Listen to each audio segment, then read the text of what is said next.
कविताको शीर्षक रहेको छ आमा बाबाको सङ्घर्ष। यो आमा बाबाले सन्तानको लागि गर्नुपर्ने सङ्घर्ष यो कविता मार्फत भनिएको छ।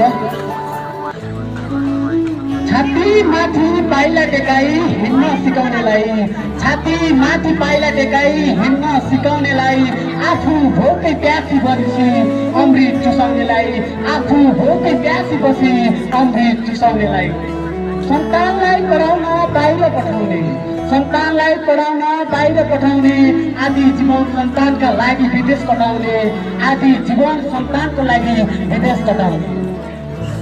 हो भुलेर दिनभरि पसिनाले नुहाउँछन्, हो भुलेर दिनभरि पसिनाले नुहाउँछन्, थकानको भार झेल्दै मुस्कान देखाउँछन्, थकानको भार झेल्दै मुस्कान देखाउँछन्। थाकेको देह, फाटेको लुगा थाकेको देह, आमाको कागको आशा हुन्छ, बाबाको काग जिम्मेवारी भविष्य पुगेको भाषा हुन्छ। आफ्ना चाहना चुपचाप मारेर, आफ्ना चाहना चुपचाप मारेर हाम्रो सपना टिकाउँछन्, हाम्रो हाँसो एकछिन देख्दा सबै पीडा बिर्साउँछन्, हाम्रो हाँसो एकछिन देख्दा सबै पीडा बिर्साउँछन्।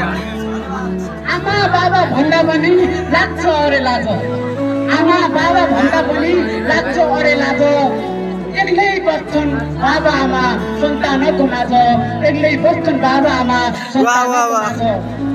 त्याग माया कस्तो सङ्घर्ष, त्याग माया कस्तो सङ्घर्ष, लेखेर कहिले हिसाबमा लेखिन्न कहिले हिसाबमा, त्यसैले त बाबा आमा भगवान हुन् हाम्रो किताबमा, त्यसैले त बाबा आमा भगवान हुन् हाम्रो किताबमा।